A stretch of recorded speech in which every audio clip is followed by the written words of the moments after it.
खबर के साथ करते हैं। राजनाथ सिंह ने जेपी नड्डा से फोन पर बातचीत की है। राजनाथ सिंह ने नड्डा पर हमले की निंदा की है। काफिले पर हमला गंभीर है, ये कहा है। पूरी जांच होनी चाहिए। लोकतंत्र में नेताओं पर हमला चिंताजनक है, राजनाथ सिंह ने ट्वीट किया है। राजनाथ सिंह ने जेपी नड्डा से फोन पर भी बातचीत की है। जिस तरीके से पश्चिम बंगाल के 2 दिनों के अपने दौरे पर है जेपी नड्डा, आज उनके दौरे का आखिरी दिन है और आज जब वो उत्तर 24 परगना से गुजर रहे थे उसी वक्त टीएमसी के कार्यकर्ताओं ने उनकी गाड़ी पर हमला कर दिया। कैलाश विजयवर्गीय भी उनके साथ थे। कैलाश विजयवर्गीय को भी चोटें लगी हैं। लेकिन सवाल तो यही है कि आखिर दीदी को डर क्यों लगता है बीजेपी से इतना, क्योंकि हमने इससे पहले भी देखा था जब लोकल बॉडीज इलेक्शन हुए थे और जब बीजेपी प्रचार कर रही थी तो उस दौरान भी किस तरीके से बीजेपी के नेताओं को पर हमला किया गया, उन्हें टारगेट किया गया। अब सवाल तो यही है कि क्या पश्चिम बंगाल अलग समझता है खुद को देश से? पश्चिम बंगाल में ये गुंडागर्दी, लेकिन इस पर ममता बनर्जी शांत क्यों है? ममता बनर्जी कभी भी ये मानती नहीं है कि टीएमसी के कार्यकर्ता इस तरह की गुंडागर्दी करते हैं, बल्कि वो टीएमसी के बचाव में हमेशा खड़ी रहती है। लेकिन सवाल तो यही है कि पश्चिम बंगाल में ये सब कुछ हो रहा है और हर बार हम पिछले 1.5 सालों से देख रहे हैं पश्चिम बंगाल में वहां की स्थितियों को देखकर, गुंडागर्दी को देखते हुए ये मांग की जा रही है कि राष्ट्रपति शासन लगना चाहिए। ये 3 तस्वीरें इस वक्त हम आपके साथ दिखा रहे हैं, कैसे हमला किया गया जेपी नड्डा की गाड़ी पर। और इस वक्त हमारे साथ हमारे पॉलिटिकल एडिटर ऐश्वर्य कपूर जुड़ चुके हैं।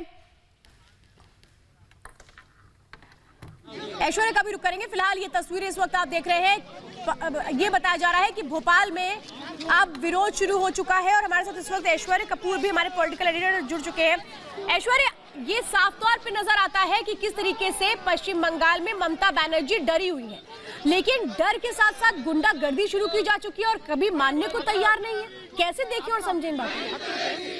जी बिल्कुल श्वेता, और जिस तरह से आप देख रहे हैं कि सबसे पहले गृह मंत्री ने बात की और उसके बाद रक्षा मंत्री ने बात की, जो हुआ है इस तरह की आशा नहीं थी। इलेक्शंस होने वाले हैं, इलेक्शंस बिल्कुल अब सर पर हैं बंगाल में, और अगर उनके बीच में इस तरह का वायलेंस होगा, और वो भी किसी छोटे मोटे नेता के ऊपर नहीं, हम देख रहे हैं कि किस तरह से हर तीसरे चौथे दिन एक बीजेपी के काडर की फांसी लगाकर आत्महत्या की बात सामने आती है, जिसको बीजेपी बोलती है कि टीएमसी के काडर ने मारा। लेकिन बीजेपी के राष्ट्रीय अध्यक्ष जो कि खुद Z+ सिक्योरिटी है, उनके पास CISF कवर है, उनके साथ अगर ऐसा हो सकता है तो आम पॉलिटिकल एक्टिविस्ट के साथ क्या होगा या आम जनता की वहां क्या हालत होगी, उसका अंदेशा इससे लगाया जा सकता है। इसीलिए अब बाकी सभी नेता वहां राष्ट्रपति शासन की वो कर रहे हैं, मांग कर रहे हैं, क्योंकि उन्हें लगता है कि इस सिनेरियो में, अगर ये सिनेरियो चलता है तो फिर अनबायस्ड इलेक्शन नहीं हो सकता आगे आने वाले 6 महीनों में। कि अगर बीजेपी के राष्ट्रीय अध्यक्ष की ये हालत है, अगर कैलाश विजयवर्गीय, ये सब सेंट्रल सिक्योरिटी प्रोटेक्टीज है, इनके साथ CISF के 9 से 12 कमांडोज रहते हैं,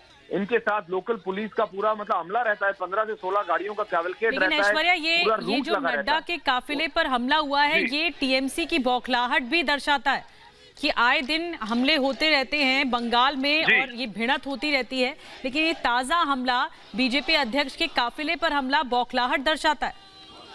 देखिए निधि, ये बौखलाहट इस लेवल पे है कि अब आप डेमोक्रेसी को भूल गए हैं।